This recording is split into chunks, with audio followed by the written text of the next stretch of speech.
안녕하십니까. 황 작가의 책 읽기 오신 것을 환영합니다. 우리가 읽고 있는 책 이종찬 회고록 숲은 고요하지 않다 제9장 세 번째 읽기를 시작하겠습니다. 말씀드린 대로 9장은 아주 길게 편성되어 있습니다. 이 부분이 지금 1980년대 특히 60 항쟁 공간을 다루고 있기 때문에 아주 좀 자세히 그리고 길게 묘사되어 있는데요. 특히 현대 정치를 관심을 가진 많은 분들은 상당히 흥미로운 부분이 될 것 같습니다. 네, 오늘 읽을 부분은 우리가 가지고 있는 책, 그러니까 회고록 두 번째 책이죠. 70페이지부터 읽어가겠습니다. 지는 해의 착각, 뜨는 해의 술수라고 되어 있습니다. 1987년 12월 16일 제13대 대통령 선거의 투표는 평온하게 진행되었다. 선거운동 기간에 진이 다 빠졌기 때문이었을까? 우리는 긴장 속의 개표 결과를 지켜봤다. 국민은 노태우에게 기회를 주었다. 더 정확하게 말하면 우열을 가리기 힘들 만큼 김대중, 김영삼 두 후보의 세력과 지지 기반이 분할된 것이 결정적으로 노태우 당선을 도왔다. 노태우 후보가 어부지리를 얻은 것이었다. 12월 19일 대통령 선거에서 승리한 노태우 당선자의 연희동 사저는 내방객들로 붐볐다. 그렇지만 그 잔치에는 노태우의 최측근 외에는 아무도 접근하기 어려웠다. 당에서는 육사 11기 동기생이자 선거대책위원장이던 권익현 고문 한 사람만 낄 수 있었다. 우리가 가장 궁금해한 것은 노 당선자가 어떤 구상을 갖고 있느냐는 점이었다. 나는 연희동 사저잔치에 참석했던 권 고문으로부터 분위기를 듣고자 20일 아침 아현동 그의 집을 찾았다. 권 고문의 얼굴이 아주 어두웠다. 잠시 후 그는 나를 안방으로 이끌더니 이렇게 말했다. 당의 앞날이 심히 걱정돼요. 무슨 일이 있었나요? 어제 그 자리에서 김옥숙 여사가 한 말이 마음에 걸리는 거요. 이번 대선에서 민정당이 한 일이 뭐가 있나요? 라면서 사실 선거는 월계수혜와 테리매가 다 한 것 아니냐는 겁니다. 나는 충격을 받았어. 민정당이 얼마나 큰 역할을 하고 고생을 했는지 아무도 알아주지 않으니 말이요. 나는 그 집 풍속을 잘 알아요. 김 여사가 한 말은 노 당선자의 말이라고 생각해도 됩니다. 권 고문은 그 말을 맺고는 담배를 꺼내 물고 한숨을 쉬었다. 당의 앞날이 순탄치 않을 거요. 그 말은 적중했다. 그날부터 민정당은 순환의 길에 들어섰다. 월계수혜란 무엇인가? 김옥숙 여사의 고종사촌 동생인 박철원의 사조직이었다. 초기에는 그가 장세동 안기부장의 특보로서 몇몇 정부 부처에서 파견된 검사, 정보관, 외교관을 중심으로 조직한 안기부 내의 TF 팀에 불과했지만 노태우가 후보가 되자 멤버를 대폭 증강해 전국 조직으로 확대했다. 월계수회에는 정치권에 줄을 대려는 학자나 지방 토호들 그리고 돈푼깨나 만지는 사람들이 자연스럽게 합류했다. 이들이 선거운동을 한 것은 사실이지만 그 영향이란 주변 인물에 한정될 수밖에 없었고 성과도 미미했다. 원래 선거 때 일시적으로 조직된 사조직이란 소리는 크지만 선거판에 영향을 줄 능력은 없는 법이다. 그럼에도 박철원이 기회가 있을 때마다 자기 사촌 누이에게 월계수회 회원들의 무용담을 어떻게 전했는지는 모르지만 김 여사 뇌리에 민정당은 하마처럼 돈만 삼키고 박철원의 선거운동이 승리의 결정적 동력이 되었다는 인식이 박혀 있었던 것으로 보인다. 역대 선거에서도 의례 이런 사조직이 공조직 틈새를 비집고 들어와 한 건 하고는 마치 자기가 선거운동을 다 한 양 떠벌리는 경우가 비일비재했다. 육공 황태자라고까지 불렸던 박철원은 드디어 이 월계수회를 자신의 정치적 야심을 실현하는 기반으로 활용코자 했다. 그는 이 조직을 노태우 대통령 당선 이후 더욱 확대했고 회원 가운데 상당수를 국회에 진출시켰다. 또 이 조직을 이용해 권력의 정상까지 노리는 듯한 인상마저 주다가 3당 합당 이후 이를 알아차린 YS에게 직격탄을 맞았다. 1991년 4월 노태우 대통령의 강력한 지시로 월계수에는 해산의 운명을 맞았다. 또 테리메란 무엇인가? 이는 노태우의 아우 노재우가 대통령 선거를 전후에 만든 사조직이었다. 그러나 이 조직은 대통령 선거 직후 해산되고 말아 그 뒤 퇴림해 소속 인사들이 횡포를 부렸다는 소문은 별로 들리지 않았다. 하여튼 이런 사조직이 공조직인 민정당을 제압한 것은 정치적으로 큰 문제였다. 노태우의 심중에 민정당은 전두환의 사당에 불과한 것으로 자리 잡은 듯 했다. 어떻게 하든지 이를 밑바닥부터 갈아치워 황골탈퇴시켜야겠다는 마음이 가득했다. 대통령 선거 기간에도 노태우를 에워싼 측근들은 민정당과의 차별화를 끈질기게 시도했다. 노태우 진영에서 작성한 대선 전략을 보면 민정당과 노태우의 분리를 통한 김빼기 작전이라는 항목에 제5공화국 과오 시인, 노태우 후보 플래카드에서 민정당 명칭 삭제 등이 버젓이 들어가 있었다. 실제 노 후보의 플래카드에 민정당이라는 당명은 한 구석에 보일까 말까하게 표시해 넣었다.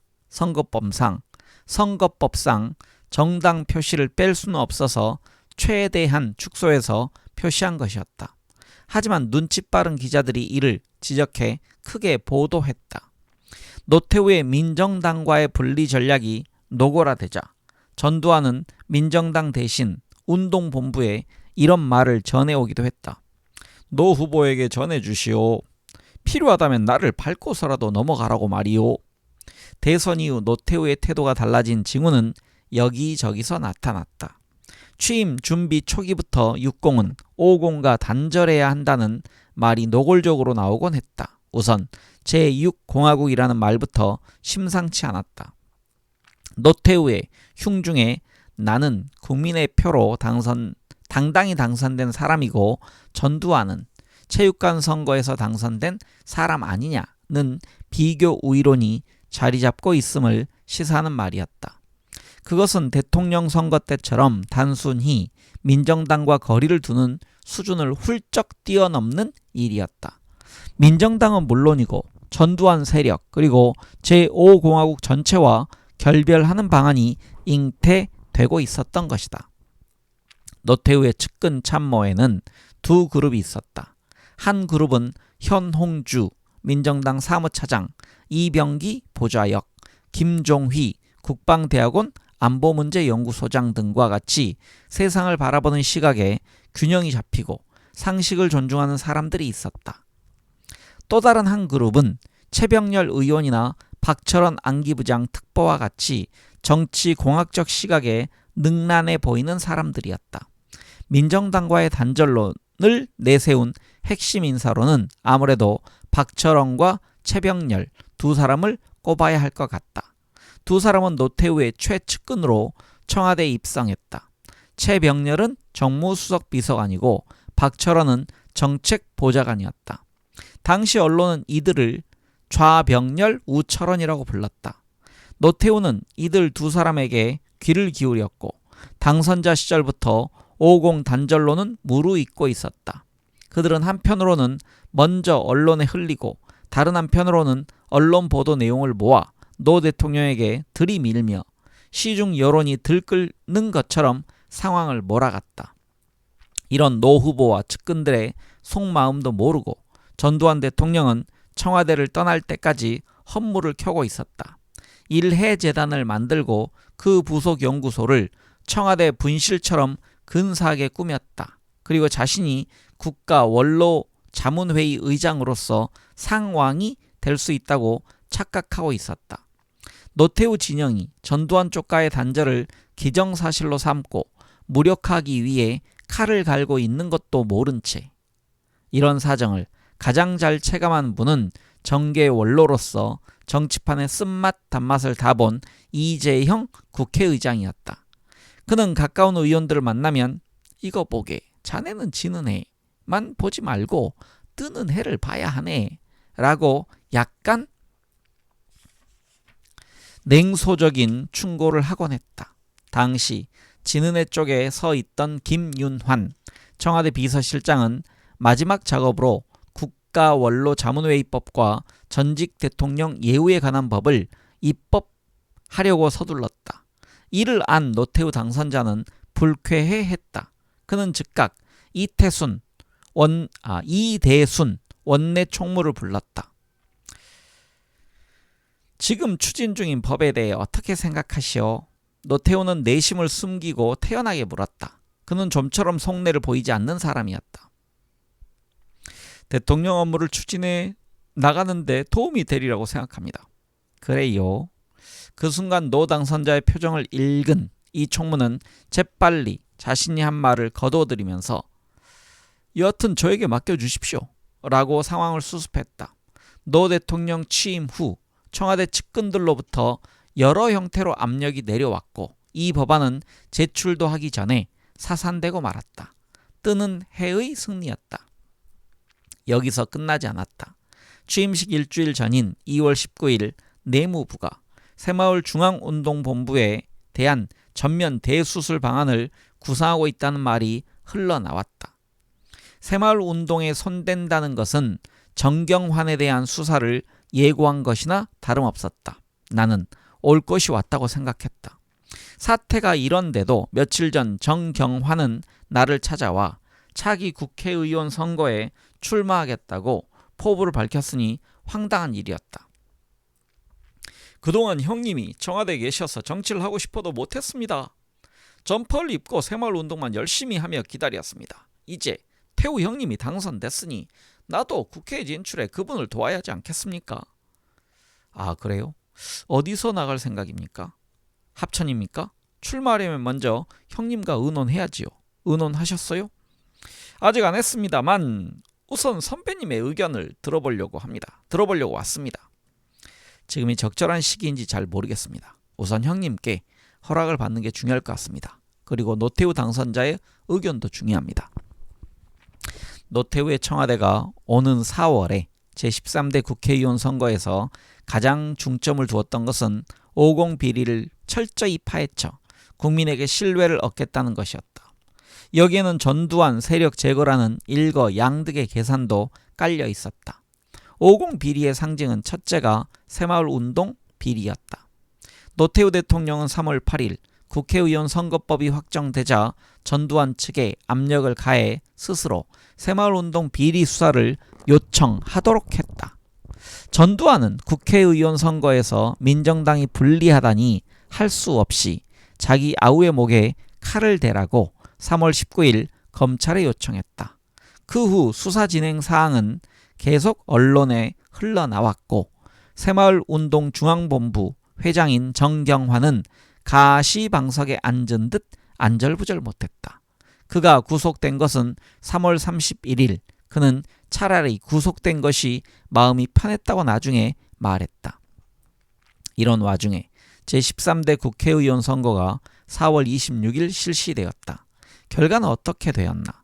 민정당 일각에서 절대 과반수에 너무 많은 의석을 차지할까봐 걱정했던 것과는 정반대가 되었다. 민정당은 참패했다. 노태우의 당선자 시절과 대통령 취임 초기의 이야기 한 가지 더. 정경환의 경우와는 조금 다른 이야기다. 노태우 대통령은 취임 초 친인척의 국회 진출을 견제한 것이 사실이었다. 그래서 처남인 김복동 장군이 이나 동서인 금진호의 국회의원 출마에 반대했다. 1987년 대선 직후 어느 날 강창성 장군이 김복동 장군과 나를 점심에 초대했다. 강 장군이 사단장이던 시절 김 장군이 그 밑에서 대대장을 지내 두 사람은 형제처럼 가까웠다. 하지만 나는 조심스러웠다. 왜냐하면 강창성은 보안사령관 재직 시 윤필용 사건을 조사하면서 노태우도 한때 연루자로 조사했고 그의 군복을 벗길 뻔했던 일이 있어 두 사람은 견원지간이었다. 사전에 노태우 당선자에게 모임 참석을 알리고 허락을 받는 것이 좋겠다고 생각했다. 마침 노 당선자와 함께 차를 타고 국회의사당의 당대표실로 이동할 기회가 있었다. 강창성 장군과 저와 김복동 장군 세 사람이 내일 점심을 같이 하기로 했습니다. 가야 할지 말아야 할지 생각 중입니다. 그래요. 아주 잘 됐습니다. 가시오. 그리고 기회가 좋은데 가서 김복동 장군에게 후배로서 충고해 주세요. 대구에서 출마할 생각하지 말라고 말이요. 요새 내가 골치 아파 죽겠어요. 알겠습니다. 그러나 본인의 의지가 굳다면 제가 만류한다고 들을 것 같지 않습니다만 하여튼 말해보겠습니다. 예정대로 함께 식사한 자리를 갖게 되었다. 그런데 마침 강 장군이 먼저 말을 꺼낸다. 김 장군, 이번에 출마하려고 그래? 전두환 시절 내내 물 먹고 있다가 이번에 겨우 출마하려고 했는데 웬 잡소리가 그렇게 많은지. 어제 사무실 열었던 것 폐쇄했습니다. 잘 됐군요. 김 의원은 국회의원은 김 장군 능력이라면 언제든지 할 수 있습니다. 두 사람의 대화가 오가는 사이에 나도 노태우 당선자의 부탁도 있어서 끼어들었다. 선배님, 결심 잘하셨습니다. 노태우 대통령 편하게 해드리는 것이 지금 우리가 할 수 있는 것 아닙니까?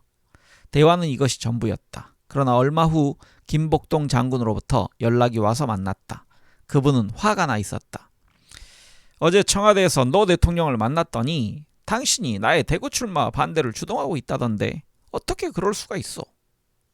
내가 당신의 정치적인 진로에 걸림돌이라도 된단 말이오? 나는 깜짝 놀랐다. 이는 내가 생각한 바와 전혀 달랐다. 오해입니다. 나는 노 대통령이 선배님 출마를 만류해달라고 부탁해서 강 장군과의 회동 자리에서 한번 말한 게 전부입니다. 노 대통령이 분명히 말했어요? 나보고 출마하지 말라고? 왜냐하면 후배들이 당신 출마를 반대하고 있다. 다시 읽겠습니다. 의문문이 아니었고요. 노 대통령이 분명히 말했어요. 나보고 출마하지 마라. 왜냐하면 후배들이 당신 출마를 반대하고 있다. 이종찬이가 주동하여 반대하고 있다고 말했어요. 이는 노 대통령의 이해하기 힘든 행태 때문에 내가 오해받게 된 총극이었다. 자기 의사를 직접 말하지 않고 다른 사람을 끌어들여 자기 의사를 전하는 그의 처신 때문에 내가 곤혹스러운 경우를 당한 것이 한두 번이 아니었다. 노태우 시대가 이제 막 시작되려는 시기에 제기된 50 비리 척결과 친인척 배제 이슈는 모두 불가피하고도 절실한 이유를 갖고 있었다. 다만 거기에도 원칙과 수순이 있어야 했다. 그런 것 다 무시하고 정치공학적 판단과 자의적 술수로 일관한다면 필경 일은 어그러질 수밖에 없었다. 노태우 정권은 안타깝게도 초장부터 그런 길로 접어들었다. 네, 다음 소제목은 소선거구제는 망국적 제도라고 되어 있습니다. 노태우 당선자 시절 제13대 국회의원 선거에 대해 몇 가지 논란이 있었다. 이는 크게 실시 시기와 선거구제의 문제로 대별될 수 있었다. 노태우 대통령이 기적적으로 당선된 뒤 민정당의 다음 과제는 원내에서 안정과반수 의석을 확보하는 문제였다. 그래야 명실공히 노태우 시대가 열리는 것이었다. 그래서 제13대 국회의원 선거는 1988년 2월 노태우 대통령 취임식 전후에 실시될 것으로 누구나 예상하고 있었다. 앞서 제12대 선거가 1985년 2월 12일에 실시되었기 때문에 2월 선거가 자연스러웠다. 그리고 무엇보다 대선에서 승리한 여세를 몰고 나가야 유리하다고 판단했기 때문이다.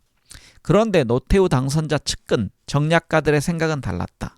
그들은 선거에서 이기는 것도 중요하지만 우선 당내에서 속가낼 사람들을 정리하고 선거를 치른 것이 더 중요하다고 생각한 것 같다. 그래서 선거법을 고쳐야 한다는 새로운 구상을 내놓았다. 이렇게 해서 국회의원 선거의 실시 시기 문제는 자연스레 선거구제의 문제와 연결될 수밖에 없었다. 그들의 생각은 아주 명료했다.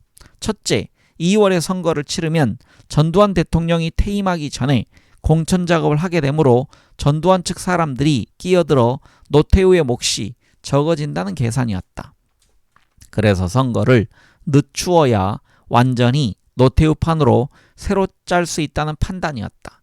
둘째, 선거법을 개정해 지금의 1구 2인제를 1구 1인제로 개정하면 더 많은 사람을 공천할 수 있게 될 것이고 그 기회에 노태우와 가까운 세력을 당내에 포진시킬 수 있다는 계산도 작용했다. 노태우 당선자 측에서 이미 신명보 사무총장에게 소선거구제로 가야 한다는 은밀한 지시를 전달했던 모양이다. 당내에서 갑자기 선거법 개정 문제가 제기되었다. 나는 이런 소선거구 기도에 분명하게 반대했다. 사실 정치에 대해 조금이라도 합리적으로 생각하는 사람이라면 우리나라의 소선거구제가 많은 문제를 안고 있다는 점은 금세 판단할 수 있을 터인데 굳이 이를 강력하게 미는 까닭이 무엇인지 그때는 이해하기 어려웠다. 나중에 보니 정치공학적인 계산에 뛰어난 최병렬, 박철원 같은 사람들이 어떻게 하든지 당내 또는 원내의 기존 질서를 깨고 새로운 세력을 부식하기 위해 그런 주장을 폈다는 사실을 알게 되었다. 여기서 부식이라는 얘기는 우리가 일반적으로 쓰는 부패하고 상한다 그게 아니고요. 여기서는 이제 문맥상으로는 떠오를 부자에 아마 심을 식자 같습니다. 그래서 떠오르게 하고 심을 수 있다 그런 뜻으로 이해해야 될 것 같습니다. 이 두 사람은 소선거구제가 국민 다수의 지지를 받고 있다는 점을 항상 무기로 들고 나왔다. 하지만 중앙일보의 조사 1987년 9월 22일자 보도에 따르면 소선거구제 선호가 41.9%, 현행 1구 2인제 선호가 38.5%, 1구 다인제 즉 2부터 4인제 선호가 7.0%였다. 이것은 중선거구제 1구 2인제 플러스 1구 다인제를 소선거구제보다 더 선호한다는 뜻이었다. 청와대의 주문에 따라 의원총회가 소집되어 난상 토론이 벌어졌다. 신명보 사무총장과 전병우, 조남조 등 이번 선거에 당의 배려로 공천받아 출마할 사람들이 청와대 눈치를 보며 열렬히 소선거구제를 주장하고 나섰다. 나나 박태준 선배는 반대하는 쪽에 섰다. 소선거구를 주장하는 사람들은 대개 지방 출신이거나 민정당이 우세한 지역을 기반으로 하고 있었다. 하지만 대도시 출신들은 대부분 반대했다. 사실 1인 2구제 선거법은 박정희 시대의 작품이다. 그 당시 유혁인 정무석은 원내 안정 세력을 확보하기 위해 지역선거는 여야가 나누어 먹고 대통령이 지명하는 유정회를 통해 원내 다수 세력을 확보한다는 발상에서 이런 방법을 고안했다. 박 대통령은 당시 1구 2인제로 한 지역에서 여야가 윈윈한다는 점을 들어 이 선거법은 여야 모두 영구히 고치려 하지 않을 것이라며 회심의 미소를 띄었다고 한다.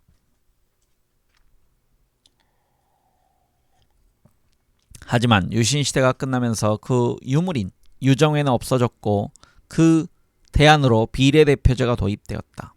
선거법이 나름대로 큰 틀에서 공정성을 되찾은 것이었다. 그런 마당에 1구 2인제를 꼭 과거의 시각으로 볼 필요가 없다고 나는 생각했다. 나는 의원총회 논쟁이 가열되는 가운데 소선거구제 반대론자로 나섰다. 선거법이란 그 나라의 국민성과 상당한 밀접한 관계가 있습니다. 유럽을 보십시오. 남부 유럽은 대개 1구 다인의 중선거구제, 대선거구제입니다. 북부 유럽은 1구 1인제를 채택한 나라가 많습니다. 그 이유는 남부는 성향이 다혈질적이고 감성적입니다. 바람 선거에 넘어가는 경우가 많습니다. 그러나 북부는 냉정하고 이성적입니다. 바람 선거로 정권이 쉽사리 넘어가지 않습니다. 그렇다면 우리 국민들의 성향은 어떻습니까? 나는 남부 유럽에 가깝다고 생각합니다. 그러므로 1구 1인제는 정치 안정이라는 측면에서 적합하지 않습니다. 나는 먼저 우리 유권자의 감성과 투표 성향을 분석했고 이어 1구 1인의 소선거구제에 반대하는 실증적인 이유를 몇 가지 제시했다. 첫째, 일본의 자민당이 안정 세력을 확보해 장기 집권할 수 있었던 이유는 1구 다인의 중선거구제, 대선거구제를 채택한 덕분이었다. 당시 일본은 중선거구, 대선거구제였다. 둘째, 일구 다인의 중선거구, 대선거구제가 사표를 방지하는 데 합리적이라는 것은 두말할 필요도 없다. 셋째, 지난 제12대 국회의원 선거에서 서울의 경우 나와 이세기 의원만 빼고 모두 2등을 했다. 만약 1구 1인제라면 여당은 참패했을 거다. 실제 제8대 선거에서 공화당이 서울에서 장덕진 의원만 당선되고 모두 낙선한 선례가 있다. 소선거구제로 가면 틀림없이 도농 간의 표 쏠림, 지역에 따른 표 쏠림 현상이 나타나게 된다. 여촌 야도 현상이 더욱 심화될 것이고 지역에 따라 특정 정당이 우위를 차지하는 지역당 현상이 생길 것이다. 이미 지난 대선에서 극단적인 지역 편중 현상을 우리는 경험했다. 우리가 정치하는 목적이 국민을 통합하자는 것이라면 이제 국회의원 선거제도에서도 분열을 조장하는 요소를 막아야 한다.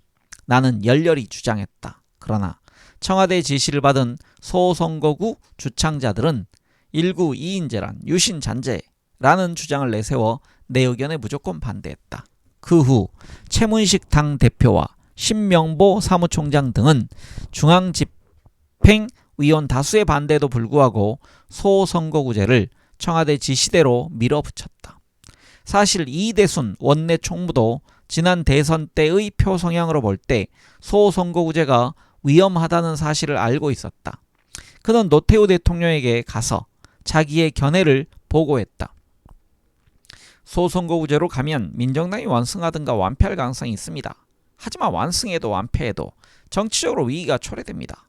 완승하면 야당이 부정선거 시비로 극한투쟁을 할 것이고 완패하면 여소야대가 되어 정권의 위기가 오게 됩니다. 그래서 여야가 균형을 맞추어 당선되려면 현행 선거법 그대로 가야 합니다. 그러나 노태우는 좀처럼 설득하기 어려웠다. 아마도 마음속에 이미 방향을 정한 듯 했다. 이런 이 총무의 건전한 판단을 놓고도 뒤에서 비아냥거리는 소리가 들렸다. 서울이나 호남 출신 의원들은 자기들 당선될 자신이 없으니 소선거구제 반대하는 거야.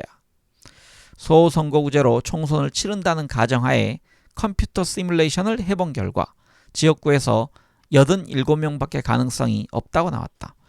여기 아마 그 이대순 원내 총무는요 광주 출신입니다. 그 당시에. 그래서 아마 이런 얘기가 뒤에서 나왔다는 얘기입니다. 그럼에도 그 데이터에 가중치라는 이상스러운 덧칠을 해서 132명이 당선 가능하다고 당 사무처는 판단서를 작성했다. 그 과정에서 대구 출신의 한 당직자는 자신의 고향 출마를 위해 소선거구 타당성 조사에 데이터를 조작하는데 한몫하기도 했다. 이때 야당의 입장은 어떠했는가? 김대중의 평민당은 1구 1인제를 주장했고 김영사의 민주당은 그에 반대했다. 그리고 김종필의 공화당에서는 대선거구제를 주장했다. 김대중은 대통령 선거에서 나타난 표의 성향을 감안해 일부 지역에서라도 의석을 독식하고 싶었다. 그리고 다른 지역을 야당들이 갈라먹는다면 한 지역을 독점하는 자기가 유리하다고 판단했던 것 같다. 그러나 민주당의 김동영 의원은 나에게 소선거구제로 돌아가자는 건 야당을 영원히 분열시키는 것이라고 극단적으로 표현하며 비난했다. 김종필은 공화당이 충청도에서도 제대로 의석을 차지하기 어렵다는 판단하에 대선거구제로 가는 것이 다소라도 유리하다고 보았다. 이런 논란 끝에 민정당 이대순 총무 등 사당 총무가 어렵게 합의해낸 것은 1구 1-3인제였다. 농촌에서는 1인 그리고 대도시에서는 2-3인으로 한다는 타협안이었다. 그런데 어느 날 갑자기 김영삼 측의 변화의 징후가 나타났다. 2월 8일 그는 대통령 선거에 패배한 책임을 지고 총재직에서 사퇴한 뒤 지방에서 휴식을 취하고 있었다. 김동영이 나에게 전한 바에 따르면 한완상 교수가 김영삼 총재를 찾아가 선거법을 1구 1인제로 개정하는데 동의하라고 촉구했다고 한다. 그가 어떤 논리를 전개했는지는 몰라도 하룻밤 사이에 김영삼의 마음이 바뀌었다. 그는 대뜸 민주주의에 적합한 법은 1구 1인제 선거법이라고 말하면서 이에 즉각 호응하라고 민주당에 지시했다. 한 교수가 누구의 이야기를 듣고 그곳까지 찾아가 김영삼을 설득했는지는 아직도 수수께끼로 남아있다. 아직까지 나는 그 의문을 풀지 못했다. 하여간 소선거구제가 탄력을 받았다. 노태우 대통령도 잘 되었다 싶어 소선거구제로 마음을 완전히 굳혔다. 여기 각주 하나가 있습니다. 오른쪽에요. 남재희. 남재희는 누군지 아시죠? 민정당을 함께 창당했던 그 언론인 출신입니다. 남재희는 자신의 저서 아주 사적인 정치 비망록에서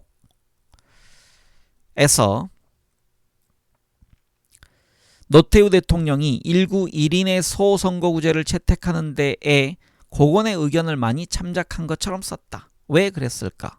고건도 판단을 잘못했던 것인가? 호남의 황색바람을 예견하지 못해서였을까? 고건도 소선거구제 하에 제13대 선거에서 전북 군산에 출마해 낙선했다라고 되어 있습니다. 이때 이제 고건은 민정당으로 출마했다는 얘기입니다. 그리고 나중에 이제 민주당으로 넘어옵니다. 일단 양대 야당이 주장하는 대로 소선거구제를 전제로 하는 선거법이 국회에 제출되긴 했지만 그 뒤에도 야당은 이 법안의 처리에 협조하지 않았다.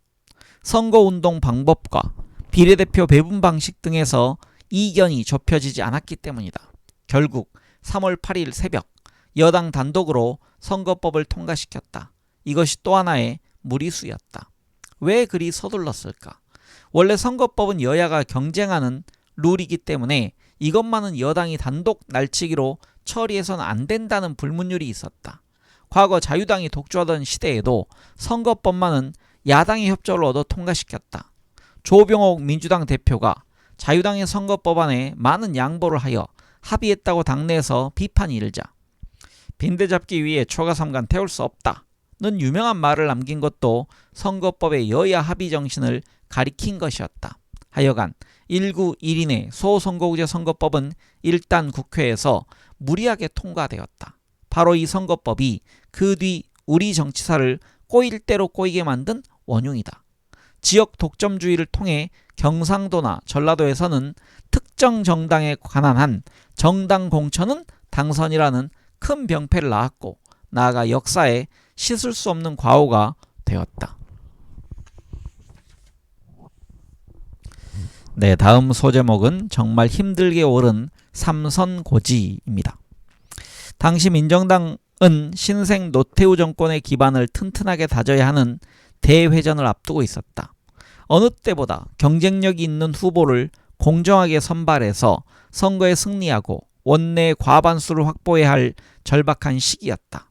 그런데 민정당의 공천심사는 당에서 하는 것이 아니라 사실상 청와대 밀실에서 진행되고 있는 것 같았다. 최문식 당대표나 신명보 사무총장은 사후에 고무도장만 찍는 사람에 불과했다는 것이 당시 당 안팎의 대체적인 시각이었다. 청와대에서 은밀히 쪽지가 오면 당에서 발표하곤 했다. 찔끔찔끔 언론에 공천자 명단을 흘리더니 드디어 1988년 3월 18일 일이 벌어졌다. 경천 동지할 명단이 발표되었다. 직전까지 대표위원을 지냈고 현재 고문인 권익형과 사무총장을 지낸 창당주역 권정달을 비롯해 30여 명이 공천에서 탈락했다. 이는 금요일에 대학살이라고 사람들 입에 오르게 되었다. 그 명단에는 이찬혁, 정남, 봉두환, 홍성우, 박권흠, 박경석, 염길정 등 나와 평소에 가까웠던 사람들이 거의 모두 포함되어 있었다. 그들은 창당 주역인 동시에 노태우의 당선에 결정적인 역할을 한 사람들이기도 했다. 이런 사람들의 공천 탈락은 노 정권의 도덕성과 신뢰감을 의심하게 하는 처사임이 분명했다. 당시 나는 일기에 이렇게 썼다. 이런 식의 공천은 장기의 말들을 치워버리고 졸망 갖고 하는 노름이나 다름없다. 노련한 정치인들의 전략도 아니고 건전한 정당인들의 판단도 아니다. 더욱 한심한 것은 노태우 대통령이 최병렬, 박철원 같은 측근들의 말만 듣고 전후 분간도 못하고 칼을 휘두른 것이다. 당내 민주주의 할 것이라고 역설해놓고 뒤에서는 올바르게 충고할 사람을 모두 거세했다. 30년 친구이고 자기를 적극 옹호한 권익현은 월요일에 만나 점심을 같이 하면서 앞으로 국회 운영을 잘 부탁한다 고 해놓고 이틀 후 공천에서 탈락시켰다. 그는 한때 당대표를 한 사람이다. 권익현의 말을 빌리면 앞으로 가라 해놓고 뒤에서 총을 쏜 것이다. 이렇게 하여 공천자 224명 가운데 219명이 결정되어 연수원에 모아놓았더니 정체성도 없는 완전 잡탕밥들이었다. 이것이 노태우식 정계 개편의 예고편이었다. 네, 여기서 각주를 읽어드리겠습니다. 최병렬에 관련된 게 나오는데요. 최병렬은 자신의 회고록에서 언급했듯이 보수를 보수한다는 명분 아래 여러 차례 보수 여당의 중진들을 걸러냈다. 여기서 앞에 보수는 우리가 정치적 세력 할 때 보수고요. 뒤에 보수는 고친다는 얘기입니다. 수리한다. 노태우 정부에서 정무수석 비서관으로 발탁된 뒤 50 청산의 명분 아래 대대적으로 물갈이를 한 것이다. 그 스스로도 민정당 쪽에서는 내가 너무 50 세력을 구석으로 몰아간다는 불만이 들려왔다라고 술회했다. 잠재적 라이벌들을 제거한 것이라는 비판을 받았다. 그 자신이 50 시절 정치에 입문했지만 노태우 후보의 현수막에 민정당이라는 당명을 쓰지 못하게 하기도 했다. 그는 2004년 한나라당 대표가 되자 공천혁명을 부르짖었다. 이회창계의 당내 중진들을 손보겠다는 결의였다. 그래서 당시 초선의 깐깐한 김문수를 공천심사위원장으로 내세워 대거 물갈이를 시도했다. 그러나 이런 식의 공천이 부메랑이 되어 그 스스로 전국구 공천에서 탈락했다. 네, 그리고 각주가 두 번째가 있습니다. 권익현, 권정달 등의 공천 탈락은 18일 금요일에 발표되었으나 사실상 16일 수요일에 결정된 것이나 다름없었다. 이날은 노태우 대통령이 권익현 당 고문과 점심을 함께한 14일로부터 이틀 뒤였다라고 되어 있습니다. 아무튼 민정당의 공천이 끼워 팔기로 잡탕밥이 되어 있을 때 평민당과 민주당은 새로운 피를 수혈하고자 유력 후보들을 스카우트하는 데 모든 노력을 집중하고 있었다. 두 야당이 영입한 인사들을 보면 모두 쟁쟁한 투사들이요 일당백이었다. 공천 과정부터 벌써 인물이나 경력에서 차이가 났다. 그런데도 당시 청와대의 바보 실세들은 오만하기 짝이 없었다. 그들은 노태우 대통령이 겨우 36.6%의 득표율로 당선되었다는 사실을 까맣게 잊은 모양이었다. 사실 양 김씨가 얻은 표를 합치면 53.1%였다. 노태우 지지표보다도 반대표가 더 많다는 사실을 그들은 잊었는지 아니면 외면했는지 판단이 흐려져 있었다. 대통령 선거 직후 여론조사에서 나타난 노태우 지지도는 64%나 되었다. 이런 허수에 도취되었던 것 같다. 앞에서 설명한 것 같이 당시 청와대와 당 지도부는 너무 많은 의석을 얻을까봐 걱정이었던 것이다. 그러나 결과는 참패였다. 전체 의석의 과반수인 150석을 넘겨 156석을 얻을 것으로 예상했으나 결과는 125석에 그쳤다. 노태우 대통령은 회고록에서 당시의 패인을 이렇게 짚었다. 선거 결과는 너무나 의외였다. 여당이 과반수에 훨씬 못 미치는 여소야대 어려운 국면이 연출되고 말았다. 우리 쪽은 말할 것도 없고 일부 언론과 국민들조차 의아해할 정도로 참패였다. 나는 원인 없는 결과 없다고 여당 측이 너무 과신하고 교만한 태도를 보였기 때문이라고 생각했다. 국민들은 그런 여당을 보면서 6공화국이 과거와 같은 체제로 회귀할 수 있다고 우려했을지도 모를 일이었다. 노태우 회고록에 나와 있는 내용입니다. 노 대통령의 평가를 보고 나는 이분이 아직도 자신의 잘못을 모르고 있다는 데 놀랐다. 우선 교만했다는 지적에는 나는 동의한다. 그러나 당이 교만했던 것이 아니라 노 대통령 자신이 교만했다. 그는 겉으로는 보통 사람이라며 겸허한 척 했지만 자신이 직선제 대통령이라는 점을 과신하고 있었다. 그는 자신의 당선이 야당의 분열 때문이라는 자명한 사실을 인정하려 하지 않았다. 그는 국회의원 선거에서 표가 쏟아져 나올 것으로 착각하고 있었다. 그래서 선거법도 소선거구제로 개정했고 공천도 엉망으로 끼워 팔았다. 이것이 교만 아니면 무엇인가? 결과적으로 이 같은 선거 결과는 소선거구제로 가면 여당이 안정과반수를 얻기 어렵다는 나의 판단이 옳았음을 실증해 주었다. 지역적으로 표가 갈려 우리 정치의 지역 정당화가 더욱 심화될 것이라는 예측도 그대로 맞아 떨어졌다. 선거 판도는 노태우의 민정당이 대구와 경북, 김대중의 평민당이 전라도, 김영삼의 민주당이 부산과 경남, 김종필의 공화당이 충남을 각각 갈라먹는 4당 지역 할거 시대로 바뀌었다. 이런 지방 분점 시대에 여당이 어떻게 안정과반수를 얻을 수 있다고 자신했단 말인가? 청와대에 앉아서 탁상공론으로 소선거구제를 밀어붙인 정략가들이야말로 우리 정치의 고질적인 지역 분열병을 심화시킨 역사적 죄인이다. 이 선거 패착의 또 다른 원인은 노태우 정권의 소탐 대실에 있었다. 노태우 측근 전략가들은 오공과의 단절을 빨리 처리해 당내에서 전두환계를 몰락시키고 육공의 새로운 주도 세력을 만들려고 서둘렀다.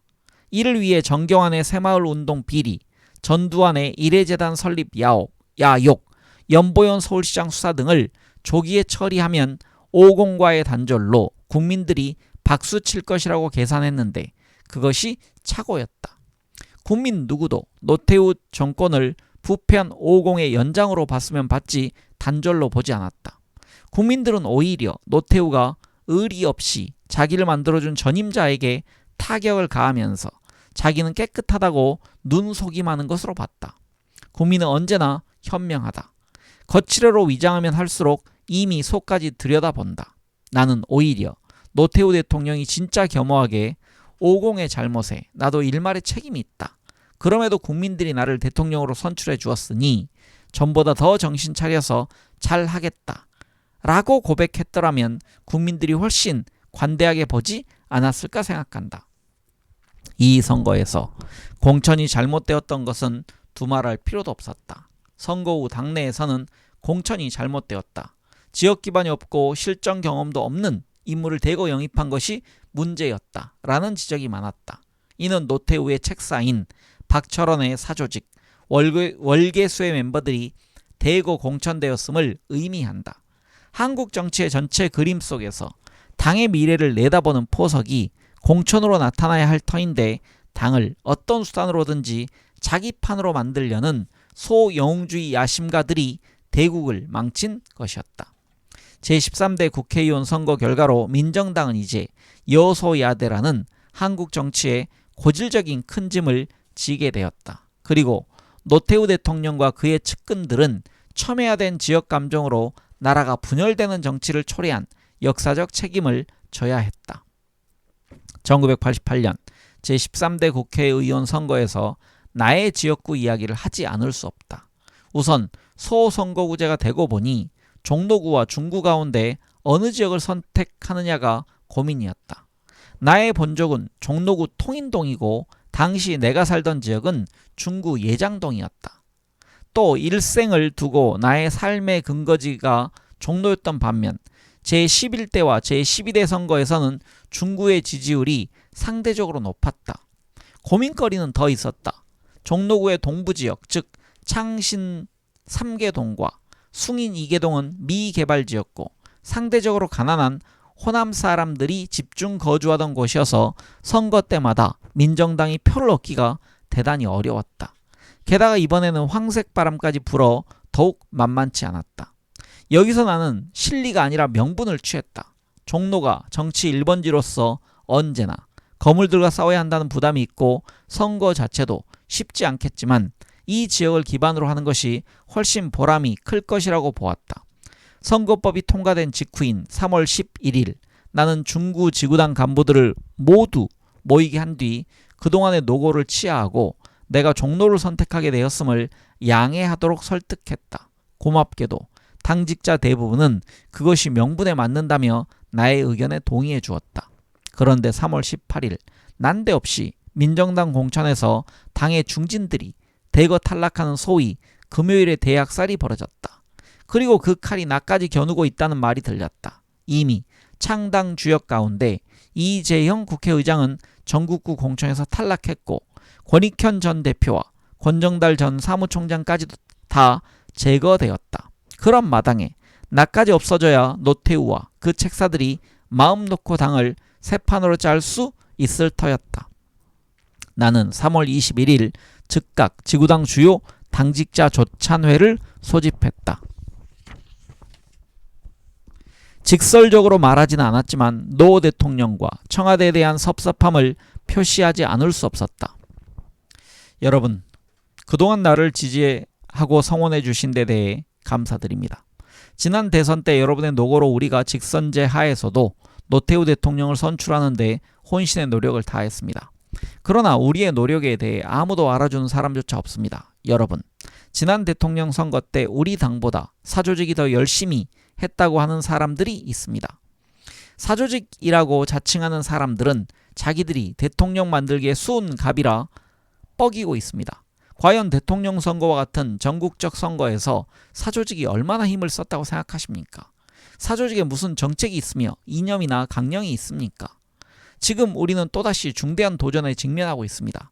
이번 선거에서 우리 당이 원내 안정과반수를 얻어야 노태우 정부가 탄탄한 기반 위에서 국정을 펴나갈 수 있을 터인데 우리를 분열시키고 약화시키는 전응아들이 자기 욕심만 부리고 있어서 문제입니다. 나는 지난 금요일 우리 당의 공천 발표를 보고 놀랐습니다. 지금 무언가 잘못되어 가고 있습니다. 그 칼이 언제 우리에게도 닥칠지 모릅니다. 하지만 종로는 여러분이 있는 한 지켜질 것입니다. 저는 또한 어떤 경우든 여러분과 함께 종로를 지키며 싸우겠습니다.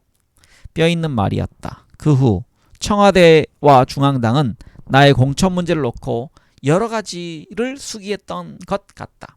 당에선 나를 공천하지 않으려 해도 뚜렷한 대안이 없었고 설령 누구를 대안으로 내보낸다 해도 내가 물러서지 않을 것이라는 점을 알아차린 것 같았다. 그래서 나는 늦게 당으로부터 공천장을 받았다. 그리고 4월 1일 세종문화회관 별관에서 지구당 대회를 열 수 있었다. 지구당 대회에 많은 내방객이 참석해 주었다. 우선 독립운동의 원로인 이강훈, 하기락 선생이 찾아주셨다. 윤길중 선생과 오유방, 홍성우, 이민규, 강성모, 김현자, 김영정, 김장숙 등도 자리를 함께했다. 모두 이번 중앙당 공천을 보며 당의 장래에 대해 우려하는 분위기가 역력했다. 나는 그 자리에서 결전을 위한 소신 발언을 했다. 물론 청와대나 중앙당에서 듣기에 다소 따가웠을 것이다. 이번 13대 선거는 소선거구제로 바뀌어 처음 치른 선거입니다. 지난번 직선제 대통령 선거로 노태우 대통령이 당선되어 일단 강력한 정통성이 확보되었습니다. 누가 무엇라 해도 이는 분명한 민선 대통령입니다. 이제 남은 일은 민선 대통령이 착실한 민주개혁을 위하여 소신껏 일할 수 있도록 원내 과반수를 확보하는 과업이 우리 앞에 가로놓여 있습니다. 우리는 지난번 대통령 선거에서 압도적으로 승리한 것이 아닙니다. 37% 득표했을 뿐입니다. 37%란 과반수가 아닙니다. 더 많은 지지를 확보해야 합니다. 그러자면 총선에서 대승을 거둬야 합니다. 그 가운데 서울에서 승리하는 것이 무엇보다 중요합니다. 본격적인 선거운동에 앞서 여론조사를 해보니 내가 유리하게 나왔다. 국민들에게 지지정당을 물은 결과 민정당 39.7, 민주당 12.3, 평민당 13.2, 공화당 9.3, 기타 2%였다. 내가 압도적인 지지를 받고 있었던 것이다. 특히 청와대 일각에서 나를 공천에서 배제하려는 음모가 꾸며지고 있다는 사실이 종로 구민들에게 전달되면서 동정표까지 받았던 것 같다. 그러나 야당의 후보가 결정되면서 판세가 약간 흔들렸다. 민주당에서 김영삼 총재의 측근으로 당대표 대행이자 민주산악회 회장이기도 한 김명윤 전 의원을 내세웠다. 민주당의 의도는 거물을 내보내 종로에서 건곤일척 한판 승부를 보자는 계산인 것 같았다. 김명윤은 비록 강릉 사람으로서 종로 선거구와는 인연이 없었지만 민주당에서 총력을 기울인다면 전통적으로 야당세가 강한 종로에서 어려운 선거가 될 가능성이 있었다. 실제 선거운동이 시작되자 민주당 중진들이 총재의 지시에 따라 일제히 종로로 몰려들었다. 평민당은 누구를 내놓을지 결정을 못하고 있었다. 사실 평민당이 후보를 내세우면 야권이 분열되어 어부지를 얻을 수 있다고 생각할 수도 있었지만 호남표는 어차피 민주당으로 가지 않을 것이기 때문에 차라리 평민당 후보가 나오지 않으면 그 표를 내가 흡수할 수 있을 것이라는 계산도 가능했다. 한때 평민당에서는 문동환 부총재를 내세운다는 설이 있었다. 하지만 후보 공천 막판까지 가서 결국 후보를 내세우지 않았다. 이로 인해 한간에서는 DJ가 이종찬을 봐주었다는 설도 있었다. 여기서 문동환 부총재는요, 문익한 목사의 동생분이십니다. 그리고 나중에 50 청문회 당시 위원장을 했던 분입니다. 무소속 후보로 주목할 만한 인물은 재정구였다. 그는 빈민운동을 통해 청년들에게 상당히 알려져 있었다. 그 외에 정인봉 변호사, 김경민, 김자진 장군의 손자, 한상필 여성후보 등이 출마했다. 선거운동 과정에서 절실하게 느낀 것은 국회의원 삼선 고지가 어렵다는 말이 일리가 있다는 점이었다. 지역에서 여론조사를 해보면 국회의원은 지역에 매달리기보다 국가 발전에 기여하는 큰 정치인을 기대한다는 여론이 38.7%로 우세했고 지역구 발전을 우선하라는 주문은 16.7%에 불과했다. 그럼에도 내가 지역을 위해 노력하고 있다는 평가는 34.3%인데 반해 별로 노력하지 않는다는 반응이 38.2%였다. 그런 점에서 유권자들은 언제나 이중적인 성향을 보였다. 그러나 선거운동이 진행되는 과정에서 판세는 점점 나에게 유리하게 돌아갔다. 평민당이 후보를 내지 않은 덕에 창신동과 숭인동 일대의 호남 출신들은 거의 다 민주당 후보보다 나를 지지하겠다고 나섰다. 이에 당황했던지 선거일 직전 김명윤 후보의 아들이 그만 창신, 숭인 지역의 한 식당에서 돈 봉투를 돌리는 무리수를 두고 말았다.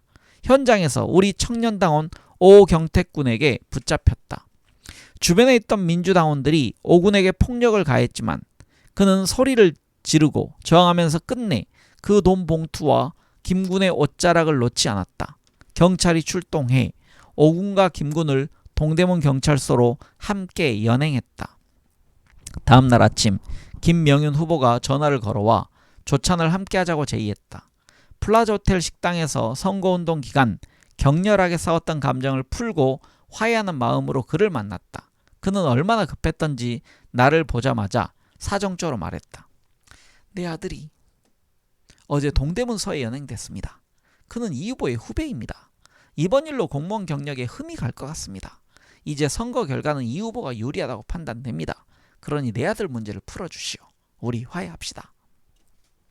나는 그렇게 하겠다고 바로 약속하고 동대문서로 갔다. 서장으로부터 전날의 상황을 들었다. 오군이 어제 서에 연행돼 왔습니다. 머리가 깨져 피를 흘리며 왔기에 우선 병원에 가서 응급치료하라 했더니 거부했습니다. 끝까지 김군을 붙잡고 있어야 한다기에 할 수 없이 의사를 왕진시켜 치료를 했습니다. 선거운동 시간이 다 끝난 자정 이후에 다시 오군에게 기과해도 좋다고 했지만 끝까지 김군과 같이 유치장에 들어가 있겠다고 해 우리도 난처합니다.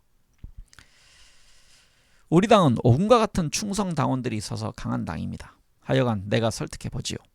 서장은 유치장에 오군을 데려오라 했다. 서장실로 들어서는 오군을 보니 머리는 붕대로 칭칭 감았고 눈자 위에는 시퍼렇게 멍이 들어 있었다. 어젯밤의 격투가 얼마나 격렬했는지 알 것 같았다. 그는 나를 보자마자 씩 웃을 뿐이었다. 오동지, 자네 정말 용감했네. 어떻게 혼자서 그처럼 버텼나? 그런데 이제 선거전이 끝나고 판세는 우리한테 유리하게 돌아오고 있다 하니 더 이상 이 문제를 확대하지 않았으면 좋겠네. 나는 진지하게 설득했다. 그런데 그의 표정이 일그러졌다. 위원장님, 저는 못합니다. 이 자를 끝까지 보내렵니다. 맹수처럼 입에 물은 먹이를 절대로 놓지 않겠다는 심산이었다. 오은을 설득하는데 무려 2시간 이상 걸렸다.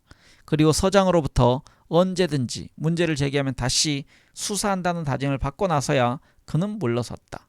선거일인 4월 26일 투표는 평온하게 진행되었다. 그러나 종로는 역시 정치 1번지답게 야당사가 강한 곳임을 재확인할 수 있었다. 내가 압도적으로 이길 것으로 봤지만 결과는 그렇지 못했다. 나는 4만 6천여 표 37.9%를 얻어 당선되긴 했지만 김명윤의 4만 4천여 표 36.2%에 고작 2천여 표 앞섰다. 나는 4년간 선거구를 누볐지만 그는 겨우 한 달 동안 선거운동을 했을 뿐이었다. 이런 선거 결과를 보면서 민정당 의석이 너무 많아질까봐 걱정하던 중앙당 간부들이 얼마나 허황한 판단을 했는지 다시 한번 절감하지 않을 수 없었다. 네, 이제 13대 선거까지 관련된 얘기가 나왔습니다. 네, 그 이후에 이제 노태우 정권에 관련돼서 다음 시간에 읽도록 하겠습니다. 네, 함께 독서해주신 많은 분들 편한 하루 보내십시오. 감사합니다.